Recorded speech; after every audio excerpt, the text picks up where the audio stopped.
Welcome back to Golden Rule Radio. We have had one exciting week here this week in the markets, guys. Just a half a week. Lots of volatility, lots of moves, lots of indications of what I think is coming down the pike for the next few years. I mean, look at the rate at which things changed with risk off. Risk off in the stock market. Stock market moves down, the bond market moves up, gold moves up. I mean, just a few weeks ago, we were talking about gold, around $1,550. Now we're talking about it $100 higher. Blink of an eye. So where do we want to start? You guys want to start with the dollar? Well, we could start with the dollar, but then it would be dollar rule radio. And here the dollar is not king. Well, one of the reasons we use Golden Rule Radio is because we're trying to put information out there as we would want information to be put out there to us, right? Golden Rule. And the dollar is a key piece to that, right? I mean, if we're going to look at dollar strength, it should be moving the price of gold as well. Robert's bringing up the dollar, so I'll just say, look, we've got strong dollar right now, but we have strong gold too. So there's not always this inverse correlation. There's a direct correlation to a flight to safety, the risk-off comment. Exactly, and it tells a heck of a story when you see both of those assets going the same direction, because it means not just here domestically, but also internationally, people are seeking safe havens right now. And obviously a fair bit of that does have to do with concerns over how the coronavirus is going to play out. Yeah, I think it's a great place to start is congruently both with the dollar and gold taking pretty severe jumps up over the last week and a half. And a little bit of a sell-off here yesterday, end of day yesterday, Tuesday, as well as today on Wednesday, although it's gold's starting to bounce back up a little bit, back up into the 1640s after running all the way up to 1688 intraday, if I'm not mistaken. Yeah, on Monday. And coming back down, but coming into that just shy of 1700 number, we're talking about multi-year highs at this point. And I know we've said that phrase a couple times over the last few weeks. Obviously, it's never surprising to see when charts turn parabolic for a short period of time to have a sell-off. So the question is, do we have an actual sell-off, or is this just another stair step like we have had? Yeah, that is the question. I mean, we had in gold, a 3.5% swing. We saw a low just in the last two trading days of 1630 and a high of that 1688 figure that you talk about. I do not believe that the powers that be want to see 1700 gold in the headlines the same time that you've got multi-thousand point drops in the equity in the Dow, and you don't want to see that when you've got this coronavirus fear. And Super Tuesday right around the corner. That's right. So Monday at 2:30 Eastern, $3 billion was sold in the futures market in just a matter of a couple minutes, and we've done a whole show on this type of, call it manipulation, call it control, call it propaganda, whatever, call it profit taking, whatever it is. That's a huge 1 minute liquidation. See the same thing on Tuesday, and that's corresponding, with that 3.5% swing. But we're up 7% so far in 2020 in gold with where we sit right now, and we're up 27.6% year over year. Gold, we've been saying on this show recently in the last few months, is telling us a story. Yeah, it's been a while since I've been on the show. It's nice to be back with you guys. Less than a year ago, in May, we were making a prediction that gold was ready to move higher. That was when it was in the 1200s, and here we are in the 1600s. We possibly see some entry points, maybe a little lower than where we are, but I think gold is poised to head to the 1800s. I think it's ready. It's obviously turned bullish, and you see things like this week, the volatility of the stock market selling off and the safe havens catching the bid. Gold's ready to go. And, I've been having this conversation with a number of clients over the last couple weeks. This isn't 2010. A lot of people, they're seeing those us nearing those old-time highs pretty quickly, 16, 17, right around the corner. Not too far away from 1900. So there is some questions of, hey, as we're nearing these all-time highs, does that mean we're at a high in the market cycle? And my argument is no. This is 2006, not 2010. Because I think a lot of people, everyone remembers when gold went from 1,000 to 2,000. But what a lot of us forgot is it went from 600 to 1,000. Then 1,000 all the way back down to 700.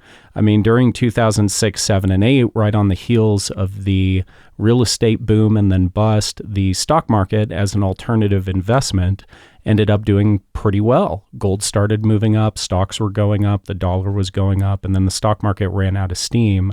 And due to obviously the banking issues that came out later and the leverage issues that came out later, the stock market took its collapse and gold actually did come down with it.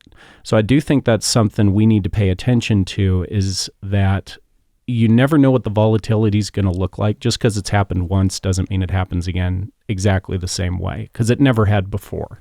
But there's no reason, like we alluded to at the beginning of the show, seeing gold move and the dollar move up at the same time. You can look at an event like that taking place and ask yourself the question, why is this happening right now? And in that case, clearly, I think the most obvious answer is genuine liquidity concerns going forward. So as we're seeing these different markets figure out what their next trend direction is, gold is probably just getting started in a bull market that takes us to new all-time highs substantially above where the 1900 mark was 10 years ago. Yeah, we're only 12% away in gold from that all-time high in the low 1900s in 2011. That's nothing, right? I mean, really, if things play out the way we expect we've almost them to, done that already this year. Exactly. So go figure. If something plays out the way we think that it certainly can, a 100% increase in the gold price is actually a conservative estimate, right? So we can sit there and we can break it down for you technically and where the support and resistance. We talked about, closing above 1650. That means we should run pretty unchecked, unabated up to 1750 or more. And that's what we started to witness happening. So putting up, again, these short-term charts of the Monday and the Tuesday significant price drops in just a matter of minutes, that to me is speaking to the fact that, yeah, that's absolutely what is expected to happen, and the psyche's not ready to handle it right now. Silver, on the other hand, didn't go down quite as much, but it also got hit. It's got 5.6% swing in the last 2 days, not quite as much as what we see in platinum and palladium, but certainly more than gold. The white metals have had more volatility. But year over year, silver's up 20%. But it's only up 1% this year. And that, again, is telling you that gold, being the true geopolitical uncertainty money metal, is going to act a little bit differently, like with a coronavirus fear, than the white metal should expect it to. And again, it comes back to, why is gold and the dollar going up at the same time? There's a specific answer to that. Why is gold going up and silver isn't? There's also a specific answer to that.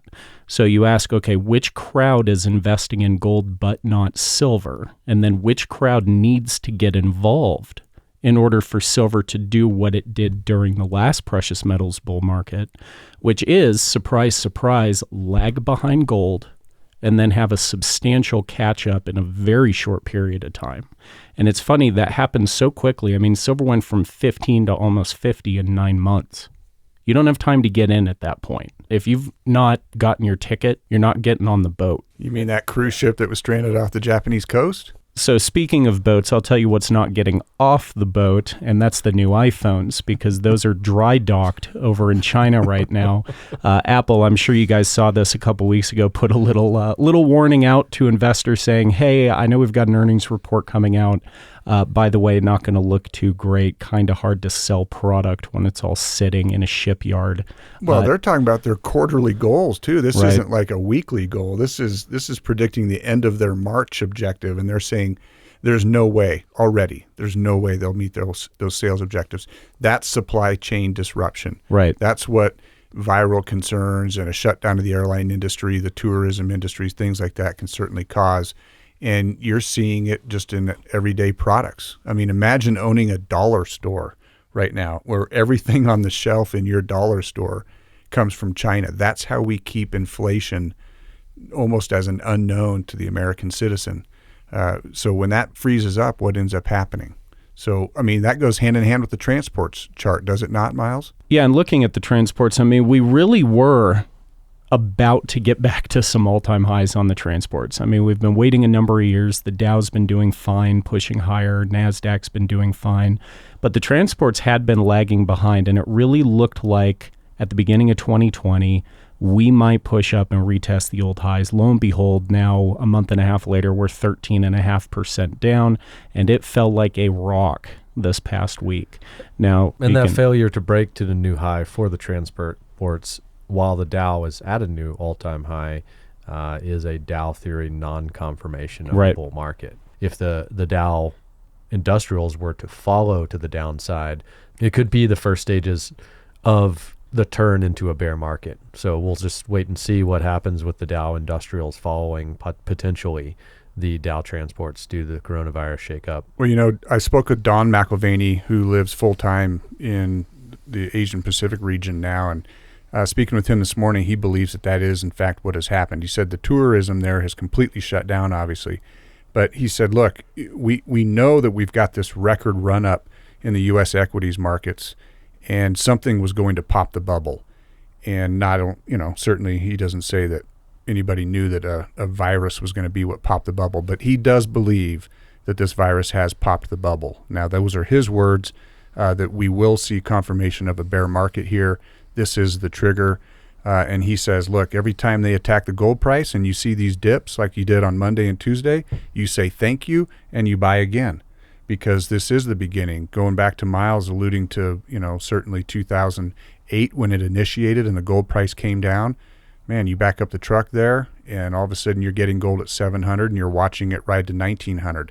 But you could buy it along the way in those steps. And the fact that we had a 1,000-point drop on Monday in the Dow, followed by a 900-point drop on Tuesday, those certainly are strong indicators that even if this isn't the initiation of a bear market, it's certainly showing a weak topping market. So rounding out the metals this week, let's take a quick look at platinum and palladium. Platinum kind of continues this compressing stair step up to the previous sideways trading that we had through 2017 into 2018 before the next leg down.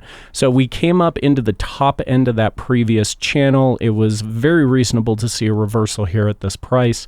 Now we're back down to the compressing floor. So there are definitely some lower prices you could see platinum at.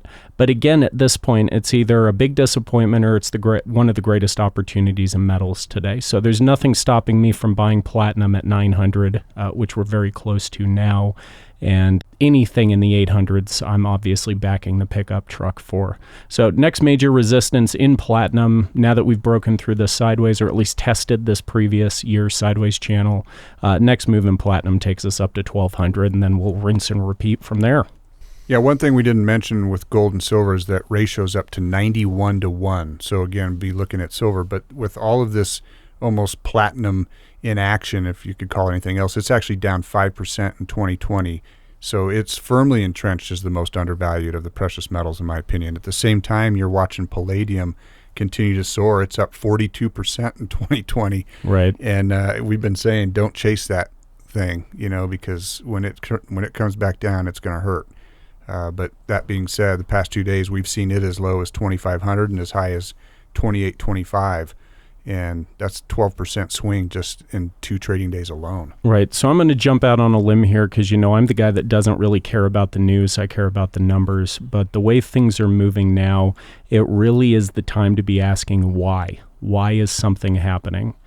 Why are we seeing, like we talked about earlier, different markets moving together, different markets moving apart? Why are some metals doing well and some aren't?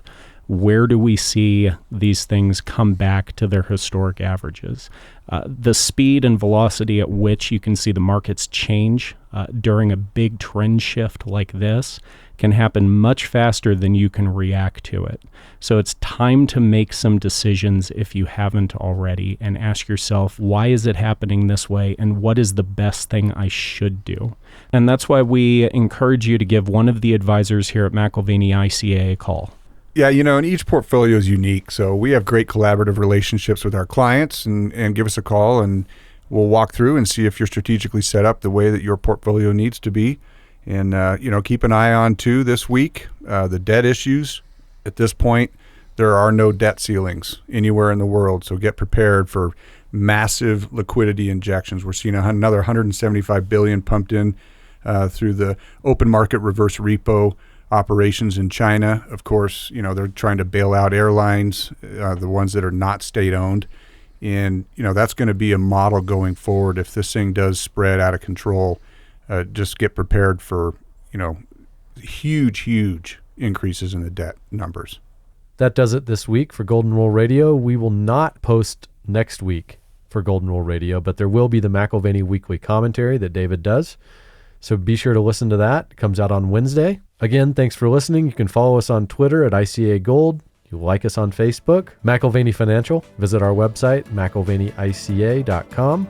Give us a call, 800-525-9556. Thanks for listening. Have a great week.